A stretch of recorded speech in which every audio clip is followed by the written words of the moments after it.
Era 1938. Las banderas con la esvástica colgaban desde edificios gubernamentales, universidades y hospitales.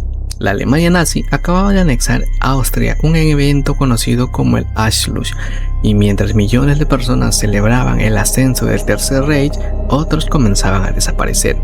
Pero lo más perturbador es que algunos de estos cuerpos terminaban convertidos en páginas extraordinariamente detalladas, páginas tan perfectas que décadas después seguían siendo consideradas las ilustraciones anatómicas más precisas jamás creadas por el ser humano. Un libro utilizado por cirujanos, por universidades, por médicos de élite, un atlas médico tan increíblemente exacto que parecía imposible.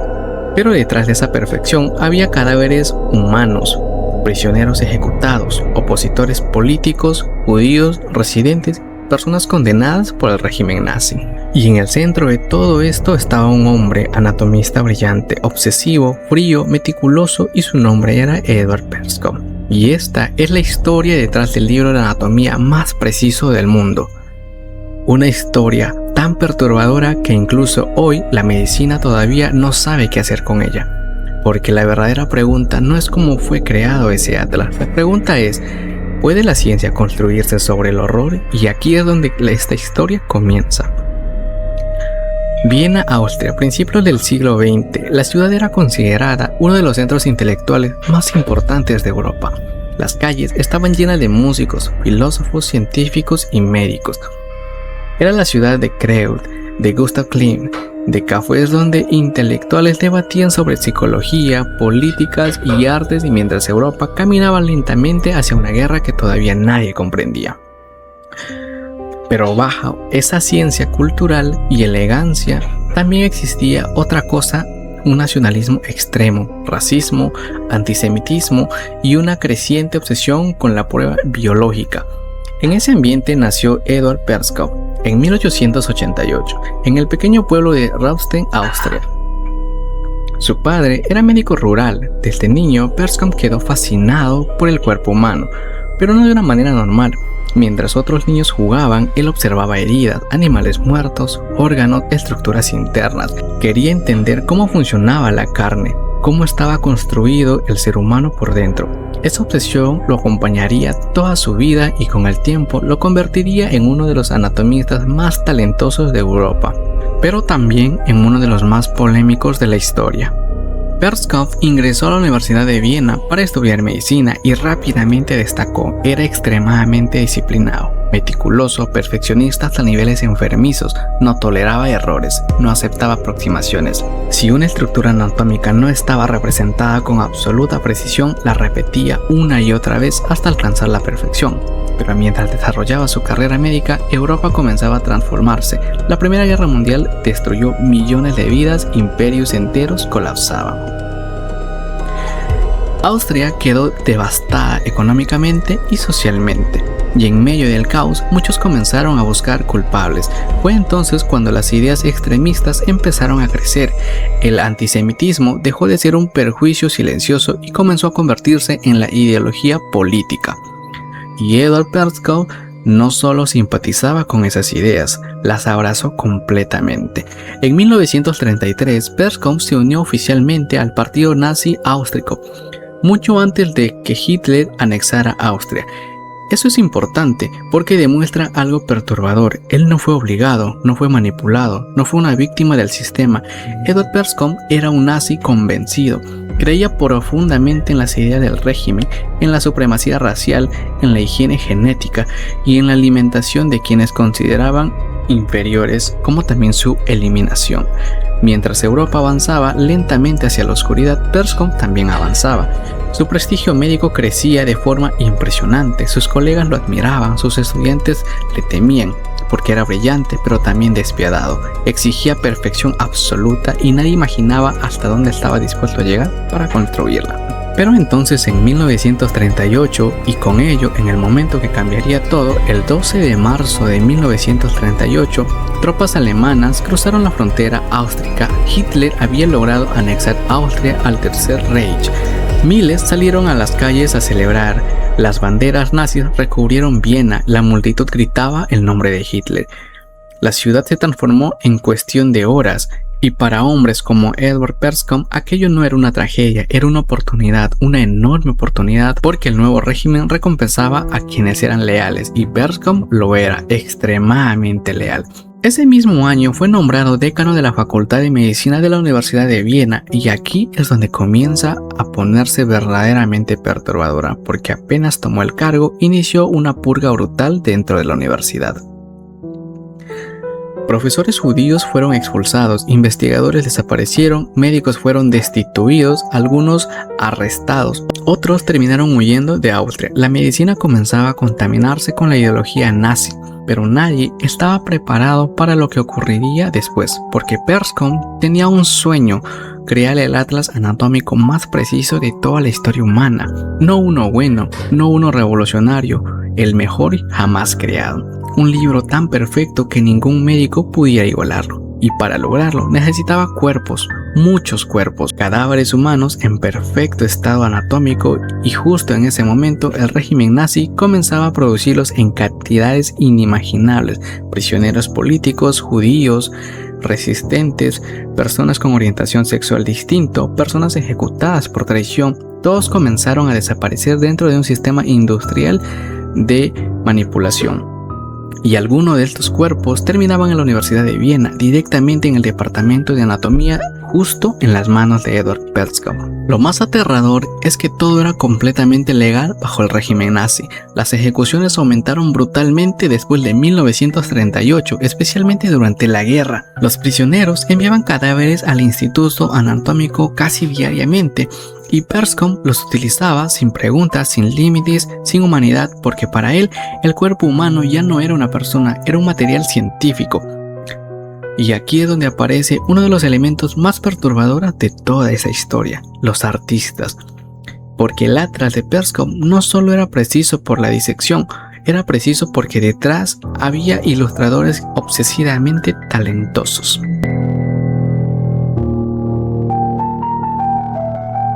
Hombres capaces de pintar músculos, nervios y arterias con un nivel de detalle casi fotográfico. Entre ellos estaban Erich Lepier, Ludwig Schröck, Karl Elnstrom, ilustradores médicos extraordinariamente buenos, pero también simpatizantes nazis.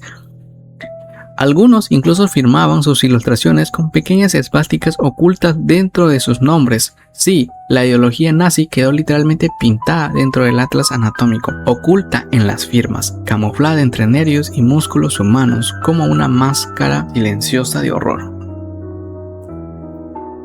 Mientras las páginas avanzaban, la guerra también avanzaba. Europa ardía, las bombas caían sobre ciudades enteras, millones morían, los campos de concentración crecían, y dentro de los laboratorios anatómicos de Viena seguían abriendo cadáveres. Cadáveres que todavía conservaban marcas de ejecución, algunos decapitados, otros heridos recientemente, algunos extremadamente jóvenes, porque el régimen nazi estaba ejecutando incluso adolescentes acusados de resistencia. Y Edward Perscombe seguía trabajando, diseccionando, clasificando, perfeccionando, como si nada estuviera ocurriendo afuera, como si la guerra solo fuera fuente inagotable de ingresos para su conocimiento anatómico. Pero esto apenas comenzaba, porque mientras el mundo se hundía en una de las peores masacres de la historia, Perscombe estaba construyendo algo mucho más oscuro de lo que cualquiera pudiera imaginar. Un libro tan perfecto que décadas después, incluso médicos judíos terminaron utilizándolo para salvar vidas, sin imaginar el verdadero origen de aquellas páginas. Y cuando finalmente la guerra terminara, la pregunta ya no sería quién creó el atlas, la verdadera pregunta sería: ¿cuántos muertos quedaron atrapados dentro de él? La pregunta comenzó a perseguir a historiadores décadas después de la guerra, pero durante aquellos años nadie se atrevía a hacerla, porque en la Viena controlada por los nazis el miedo estaba en todas partes, en las calles, en las universidades, en los hospitales y en los tribunales. Y especialmente en las prisiones. Cada madrugada, camiones oscuros atravesaban la ciudad transportando personas condenadas por el régimen. Algunos eran miembros de la resistencia austríaca, otros simplemente habían contado un chisme contra Hitler, otros escondían judíos, otros repartían panfletos y algunos solo estaban en el lugar equivocado. El sistema tenía la función de aniquilar aquello que se resistía o que formara una amenaza. Solo se necesitaba obediencia y cuando alguien dejaba de obedecer, desaparecía. Uno de los principales centros de ejecución era el Tribunal Regional de Viena, un edificio aparentemente normal, frío, silencioso, administrativo, pero por dentro había una cámara de ejecución. Allí se utilizaba la guillotina, sí, la misma máquina asociada con la Revolución Francesa. Seguía cortando cabezas en pleno siglo XX, solo que ahora al servidor del Tercer Reich. Los condenados eran llevados de madrugada, muchos no sabían la hora exacta de su muerte. Los condenados eran llevados de madrugada y muchos no sabían la hora exactamente de su desfallecimiento. Algunos pasaban horas escribiendo sus últimas cartas desesperadas a sus familias, cartas que en muchos casos jamás fueron entregadas. El procedimiento era rápido, brutalmente rápido. Muchos de esos cadáveres terminaban en el Instituto Amazónico de la Universidad de Viena, el instituto dirigido por Eduard Persson, sin funerales, sin tumbas, sin identidad, convirtiéndolos únicamente en material. Y aquí es donde esta historia se vuelve insoportablemente perturbadora, porque Persson no solo aceptaba esos cuerpos, los prefería. Los cadáveres recientes significaban músculos intactos, nervios visibles, arterias perfectas. Mientras más fresco era, más precisa podía ser la disección, más perfecta podía ser la ilustración, más exacto sería el atlas. El sistema se había convertido en una herramienta científica y nadie dentro del sistema parecía detenerse a pensar en el horror detrás de aquello, porque el régimen nazi había logrado algo aterrador: deshumanizar completamente las víctimas. Ya no eran personas, eran recursos, y mientras millones morían en Europa, la maquinaria médica nazi también avanzaba. Muchos médicos alemanes y austriacos comenzaron a participar efectivamente y activamente en las políticas raciales. La medicina dejó de existir únicamente para curar, ahora también servía para clasificar humanos, y Eduard Persson encajaba perfectamente dentro de ese mundo. Era brillante, eficiente, metódico, el tipo de hombre que el régimen admiraba, pero lo más inquietante es que nunca fue un monstruo caricaturesco, no gritaba constantemente, no aparecía cubierto de sangre, no era un villano de película. Era mucho peor, era un académico refinado, un profesor elegante, un científico respetado, el tipo de hombre que podía hablar tranquilamente sobre arte, medicina y precisión anatómica. Mientras trabajaba con cadáveres de personas ejecutadas políticamente, y eso es parcialmente lo que lo vuelve esta historia tan aterradora, porque demuestra que el horror no siempre tiene un rostro monstruoso. A veces usa bata blanca. Dentro del instituto anatómico el ambiente era casi industrial, el olor era insoportable: formol, sangre, químicos, carne humana. Los cadáveres estaban preparados cuidadosamente para la disección y algunos eran abiertos inmediatamente y otros eran conservados. Estudiantes observaban estructuras internas mientras profesores explicaban nervios, músculos y órganos con una precisión extraordinaria, pero detrás de cada cuerpo existía una historia borrada: una madre, un hijo, un esposo, una mujer asustada de traición, un adolescente fusilado. Historias que desaparecían en el momento exacto en el que el bisturí atravesaba la piel. Y mientras eso ocurría, los ilustradores trabajaban casi obsesivamente. Las sesiones podían durar horas indeterminables, a veces días. Los artistas observaban directamente las disecciones realizadas por Persson. Cada vena debía ser exacta, cada fibra muscular debía coincidir perfectamente con la anatomía real. No podían equivocarse y el resultado era perturbadoramente hermoso. Eso es lo que hace que sea tan incómodo el atlas de Persson. Incluso hoy las ilustraciones son tan increíbles, demasiado increíbles. Los colores parecen vivos, la textura de la piel, los nervios, las arterias, los músculos, todo parece tan real, casi humano, como si el cadáver todavía respirara. Y aquí es donde la historia toma otro giro perturbador, porque las ilustraciones no solo eran científicamente extraordinarias, también eran obras de arte, obras creadas utilizando víctimas del origen nazi. Ese contraste destruía moralmente a generaciones enteras de médicos años después, porque cuanto mejor era el atlas, más horrible se volvía su origen. Y durante años nadie quiso hablar de ello, porque todavía hay algo aún más oscuro: las firmas. Aunque algunas ilustraciones contenían símbolos nazis escondidos, pequeñas esvásticas, runas de las SS, marcas diminutas integradas discretamente en las firmas de los artistas, como si hubieran querido dejar una huella ideológica dentro de aquel libro.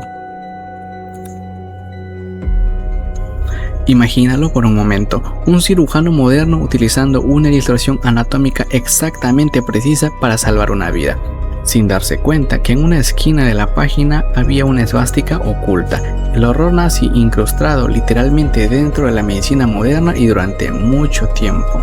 Nadie lo notó, porque después de la guerra el Atlas siguió publicándose. Sí, ese es uno de los aspectos más impactantes de toda esta historia. El Tercer Reich cayó en 1945, Hitler murió, los campos de concentración fueron liberados, el mundo descubrió Auschwitz. Millones quedaron horrorizados, pero el Atlas de Perskom sobrevivió, y no solo sobrevivió, fue admirado, utilizado, recomendado por cirujanos de todo el mundo que comenzaron a usarlo y considerarlo uno de los mejores atlas anatómicos jamás creados, porque objetivamente lo era. Ningún otro libro tenía ese nivel de detalle. Algunas operaciones extremadamente complejas podían beneficiarse enormemente de aquellas ilustraciones, específicamente cirugías nerviosas, microcirugía, procedimientos de milímetros que podían decidir entre la vida y la muerte, y así comenzó el gran dilema moral. Uno que todavía sigue dividiendo a médicos y bioeticistas incluso hoy. ¿Es correcto utilizar conocimiento obtenido mediante atrocidades humanas? Porque el Atlas funcionaba, era útil, extraordinariamente útil. Y aquí la historia deja de ser solo historia, se convierte en filosofía, en humana, incómodamente moderna. Porque muchos médicos enfrentaron una pregunta imposible. Si un libro a partir creado de víctimas ejecutadas puede salvar vidas hoy, ¿debe destruirse o debe utilizarse? Nadie tenía una respuesta clara, pero mientras el mundo debatía ética, Edward Perskom desaparecía lentamente de la escena. Después de la caída del régimen nazi, fue arrestado por autoridades aliadas. Pasó tiempo detenido, perdió cargos académicos, su reputación quedó manchada, pero jamás enfrentó algo proporcional al horror asociado a su trabajo. Y eso también resulta perturbador, porque muchos científicos vinculados al nazismo lograron reintegrarse parcialmente al mundo académico después de la guerra. Europa necesitaba reconstruirse. Estados Unidos y la Unión Soviética competían por científicos alemanes, y en medio del caos de posguerra muchas responsabilidades quedaron diluidas. Perskom murió en 1955. Pero su atlas siguió creciendo incluso después de su muerte. Nuevas ediciones continuaron publicándose, universidades lo compraban, bibliotecas médicas lo archivaban, cirujanos lo consultaban diariamente, y durante décadas muy pocos conocían la verdadera historia detrás de aquellas páginas. Pero nadie estaba preparado para lo que ocurriría después, porque años más tarde algunos investigadores comenzaron a revisar cuidadosamente el atlas y descubrieron algo aterrador. Muchos de los cuerpos utilizados probablemente pertenecían a víctimas ejecutadas por el régimen nazi. No era una sospecha abstracta, había registros, fechas, correspondencias, cadáveres enviados desde prisiones directamente al Instituto Anatómico, y la medicina mundial comenzó a enfrentarse a uno de los dilemas éticos más oscuros. ¿Qué hacer con un libro científicamente brillante pero moralmente contaminado por el horror? Cuanto más investigaban, más perturbadora se volvía la verdad. Porque durante décadas el atlas de Edward Perskom había permanecido escondido detrás de una fachada de excelencia médica, un libro elegante, respetado, silencioso, guardado en bibliotecas universitarias de todo el mundo, incluso en universidades mundialmente conocidas como Harvard, Yale, Columbia, institutos europeos, escuelas de cirugía. Miles de médicos lo utilizaban diariamente sin saber lo que estaban observando, pero a finales del siglo XX algo comenzó a cambiar. Algunos historiadores médicos empezaron a revisar archivos olvidados de las universidades de Viena, documentos cubiertos de polvo, registros de ejecuciones, listas de cadáveres, transferencias anatómicas, y entonces las fechas comenzaron a coincidir. Cadáveres ejecutados por el régimen nazi aparecían registrados exactamente los mismos días que nuevas disecciones eran realizadas dentro del Instituto Anatómico. Las conexiones ya no podían ocultarse. No era teoría, no era una sospecha, era real. El atlas más preciso del mundo había sido construido utilizando víctimas del Tercer Reich, y aquí la historia deja de ser únicamente histórica, porque el verdadero horror no estaba enterrado en el pasado, seguía vivo, dentro de hospitales, dentro de quirófanos, dentro de bibliotecas modernas, y todavía respirando entre páginas anatómicas perfectamente ilustradas. Uno de los momentos más impactantes ocurrió cuando investigadores analizaron las firmas originales de los ilustradores. Las pequeñas esvásticas seguían ahí, intactas. Décadas después del colapso nazi, camuflados entre trozos médicos, escondidos dentro de nombres cuidadosamente pintados, como fantasmas ideológicos atrapados en papel. Cuando aquello salió a la luz, muchas universidades quedaron horrorizadas. Algunos retiraron inmediatamente el atlas de circulación, otras mantuvieron el archivo con advertencias éticas y algunas simplemente no supieron qué hacer. Porque destruirlo parecía borrar evidencia histórica, pero conservarlo parecía profundamente inmoral. Y entonces comenzó uno de los debates bioéticos más incómodos de toda la medicina moderna. Un debate que continúa incluso hoy. ¿Puede existir conocimiento científicamente valioso si fue obtenido mediante atrocidades humanas? Porque el problema era brutalmente complejo. El atlas realmente era extraordinario. Muchos cirujanos afirmaban que ciertas ilustraciones jamás habían sido igualadas, especialmente en zonas nerviosas complejas, microcirugía facial, cirugía vascular, anatomía periférica. Algunos médicos confesaban algo perturbador. En operaciones extremadamente delicadas, el atlas de Persson parecía marcar la diferencia entre el éxito y el fracaso, entre preservar un nervio o destruirlo para siempre. Y ahí seguía el dilema imposible. ¿Por qué si un libro a partir creado de horror podría salvar vidas modernas debería destruirse o debería utilizarse precisamente para evitar más sufrimiento? Pero nadie estaba preparado para el conflicto emocional que aparecería después, porque algunos de los médicos que defendían el uso limitado del atlas eran judíos. Sí, judíos, cirujanos cuyos familiares habían muerto durante el Holocausto, hombres y mujeres que entendían perfectamente el horror nazi, pero que al mismo tiempo reconocían la precisión médica extraordinaria del atlas. Imagínalo por un momento, un médico judío utilizando ilustraciones creadas a partir de víctimas del mismo régimen que asesinó a su familia para salvar la vida de un paciente moderno. Y eso convirtió el atlas de Persson en algo más que un libro médico, lo convirtió en una herida ética abierta. Algunos sobrevivientes del Holocausto exigieron destruir todas las copias, decían que aquellas páginas estaban manchadas de sangre, que utilizarlas era una forma de deshumanización continua. Otros pensaban distinto, creían que el destruir ese atlas sería permitir que las víctimas desaparecieran nuevamente. El verdadero horror no era recordar, sino olvidar. Y aquí la historia da otro giro devastador, porque conforme avanzaban las investigaciones, también comenzaron a aparecer nombres, víctimas reales, personas específicas, no simples cadáveres anatómicos. Uno de los casos más conocidos fue el de jóvenes residentes austriacos ejecutados por oponerse al régimen nazi. Algunos tenían apenas 20 años, otros menos, muchos fueron decapitados, sus cuerpos enviados directamente al Instituto Anatómico pocas horas después de la ejecución, sin consentimiento, sin dignidad, sin entierro, convirtiéndolos en ilustraciones médicas extraordinariamente detalladas. Y entonces el atlas dejó de ser abstracto, porque detrás de cada músculo perfectamente pintado había alguien que respiró, que tuvo sueños, que tuvo familia y que probablemente suplicó por su vida. Y todo eso fue lo que destruyó emocionalmente a muchos investigadores, entender que aquellas páginas no eran simplemente dibujos anatómicos, eran rostros humanos, fragmentos silenciosos de personas borradas por el régimen nazi. Pero esto apenas se volvería más oscuro, porque algunos médicos comenzaron a preguntarse algo todavía más perturbador. ¿Y si precisamente la calidad del atlas provenía del horror? Porque el régimen nazi proporcionaba algo que ningún anatomista había tenido antes en semejante escala, un flujo constante de cadáveres frescos, cuerpos jóvenes, sin enfermedades avanzadas, recientemente desfallecidos, anatómicamente perfectos para disección.